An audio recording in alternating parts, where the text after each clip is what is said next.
Et si le rapport de force venait de basculer? Depuis plusieurs jours, Pékin envoie des signaux très clairs. Pression commerciale, démonstration militaire, offensive diplomatique. Et à Washington, Donald Trump se retrouve face à une équation délicate. La Chine passe à l'offensive. La question, ce n'est plus si la confrontation s'intensifie, la question c'est jusqu'où cela peut aller et qui cédera en premier. Il y a quelques mois encore, Pékin avançait prudemment. Discours mesuré, formulation diplomatique calibrée, réponse proportionnée.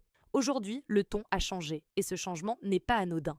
Une rhétorique plus directe, les responsables chinois utilisent désormais un vocabulaire plus ferme, moins d'ambiguïté, moins de prudence lexicale, plus d'affirmations stratégiques. Dans les déclarations officielles, la Chine ne se contente plus de dénoncer des désaccords. Elle parle de défense des intérêts fondamentaux.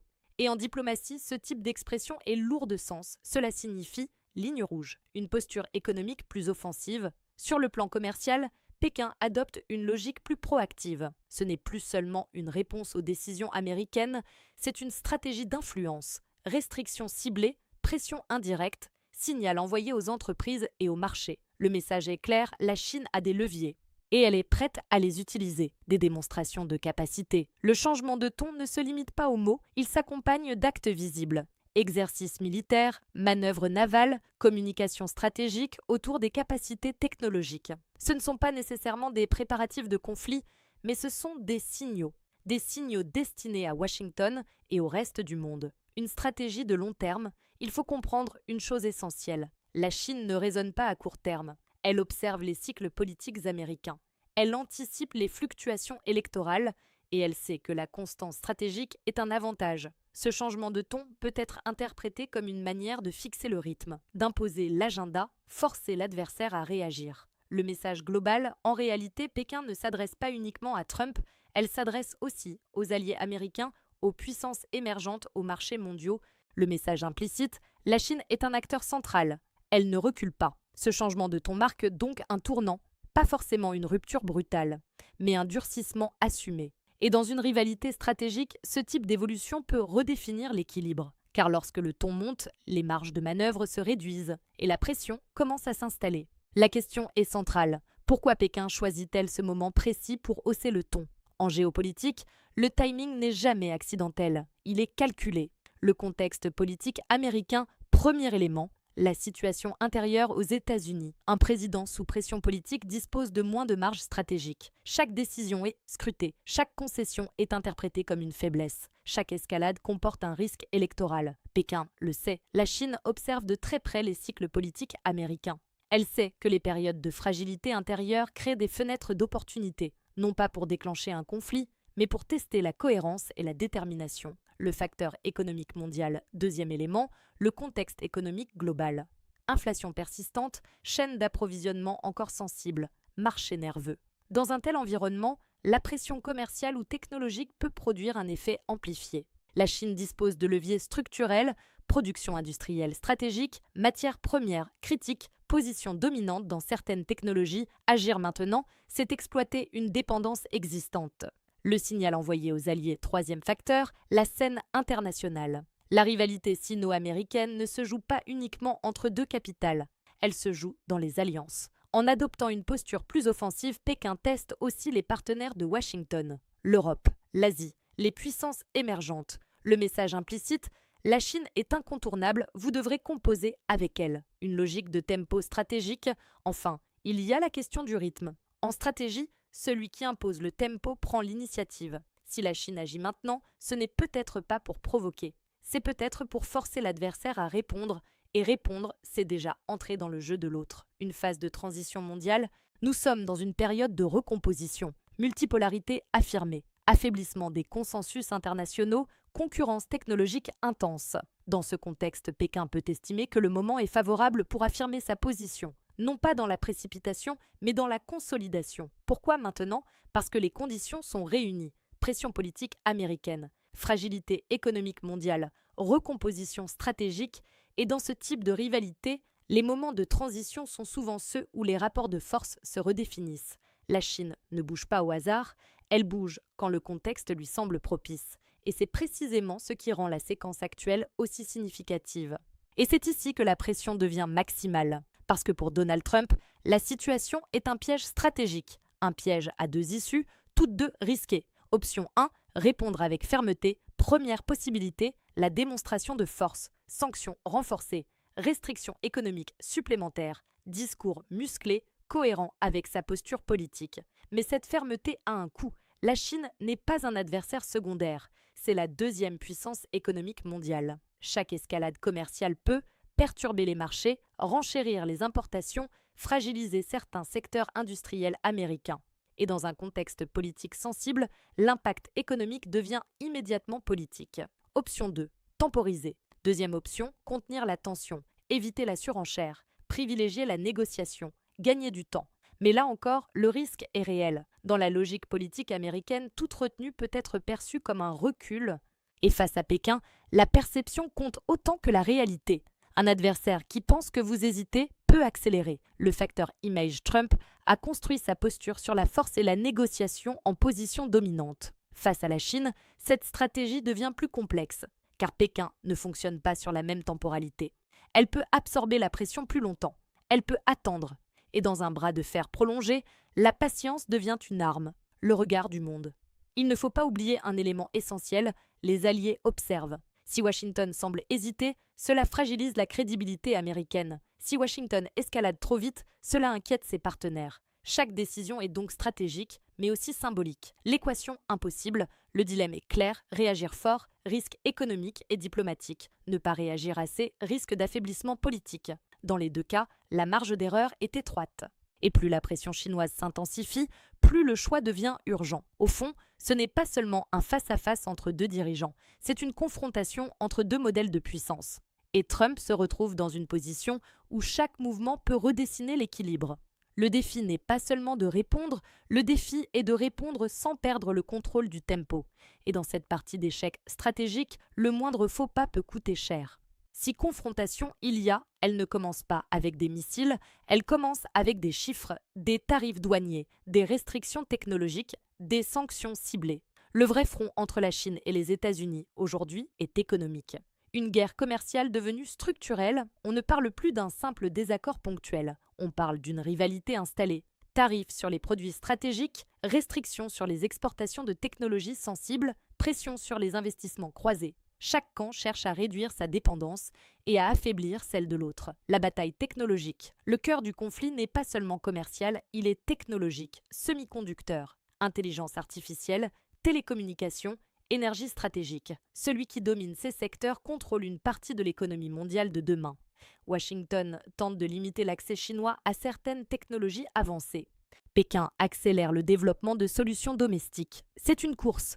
Et elle ne se joue pas sur quelques mois, elle se joue sur une décennie. Les chaînes d'approvisionnement sous tension. Autre enjeu clé, la dépendance mutuelle. Les États-Unis dépendent encore de capacités industrielles chinoises. La Chine dépend encore de certains marchés et technologies occidentales. Cette interdépendance rend la confrontation risquée. Couper brutalement les liens aurait un coût immense pour les deux économies. C'est pour cela que la pression est souvent ciblée, progressive, stratégique. L'arme des marchés. Les marchés financiers deviennent un terrain indirect de confrontation. Une annonce, une restriction, une sanction, et les indices réagissent.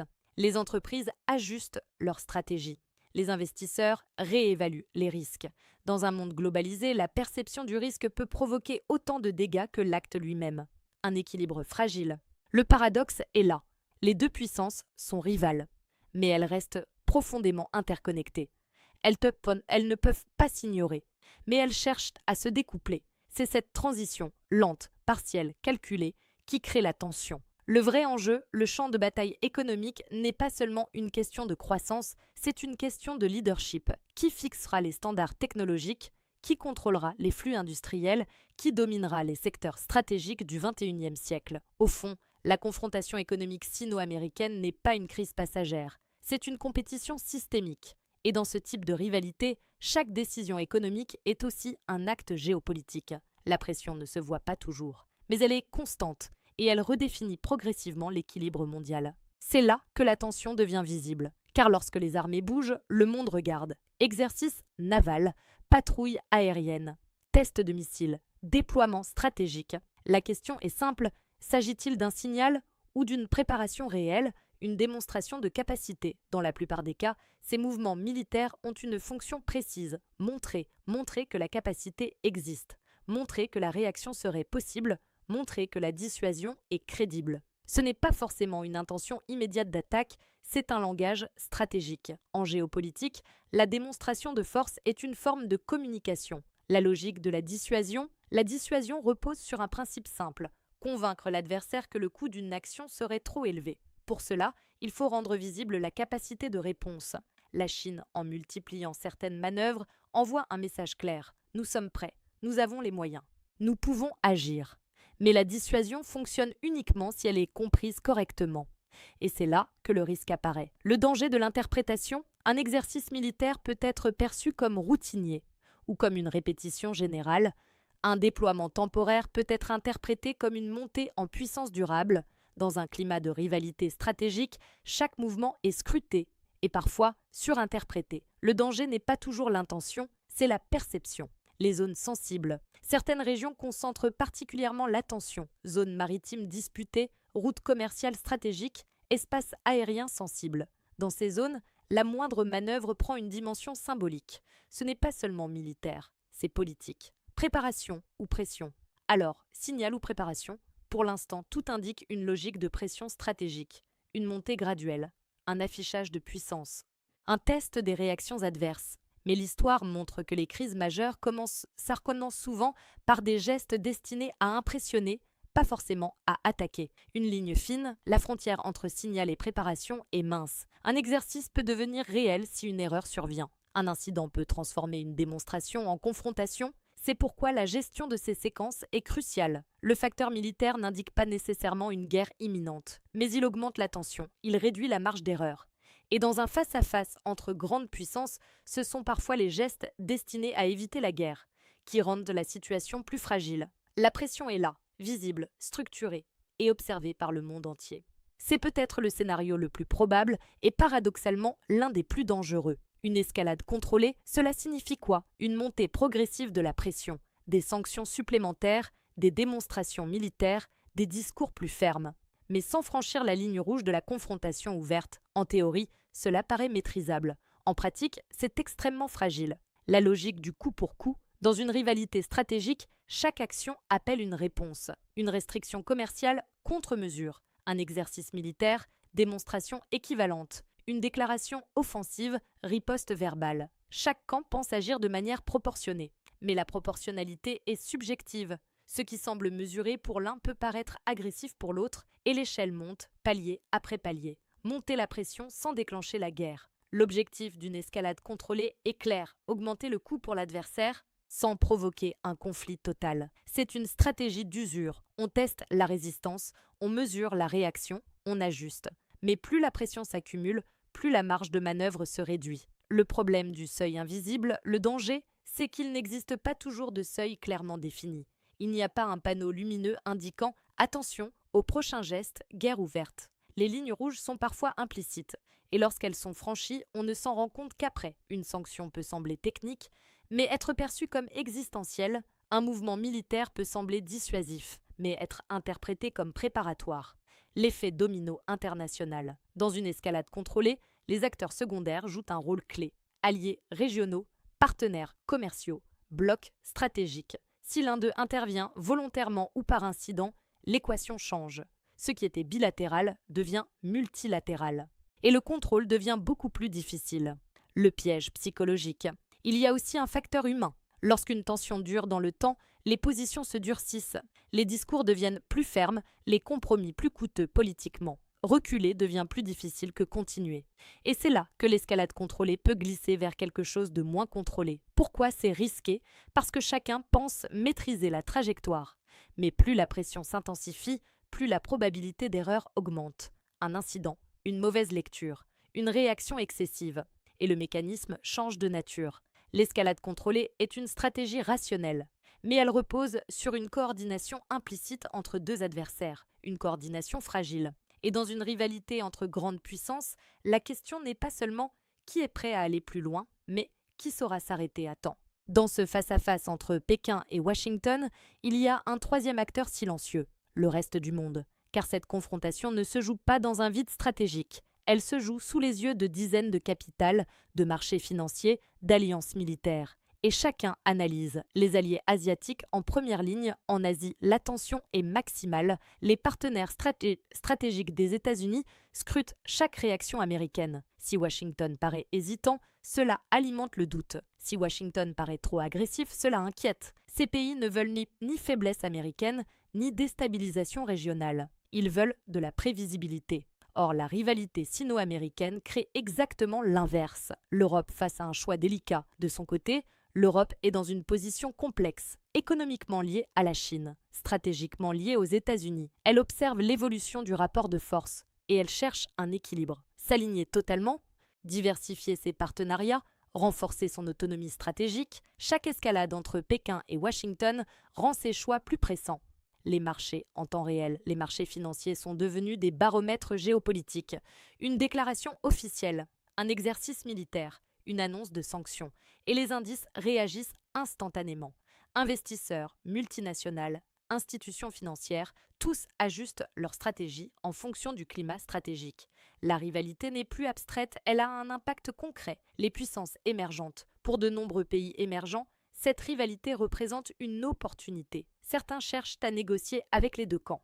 D'autres profitent des tensions pour attirer des investissements ou renforcer leur position régionale. Dans un monde multipolaire, la confrontation entre deux grandes puissances ouvre des espaces de manœuvre. Une question de crédibilité globale. Au-delà des intérêts immédiats, il y a une question fondamentale. Qui incarne la stabilité ? Dans une compétition stratégique, la perception est essentielle. Si la Chine apparaît comme sûre d'elle et constante, elle gagne en influence. Si les États-Unis apparaissent stables, fermes et cohérents, ils consolident leur leadership.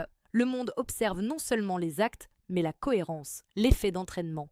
Une rivalité sino-américaine plus intense peut accélérer la fragmentation des blocs économiques, la militarisation des alliances, la polarisation des relations internationales. Autrement dit, le monde ne regarde pas passivement, il s'ajuste. En réalité, ce face-à-face dépasse largement Trump et Pékin. Il pose une question plus large. Sommes-nous entrés dans une nouvelle phase de compétition globale structurée?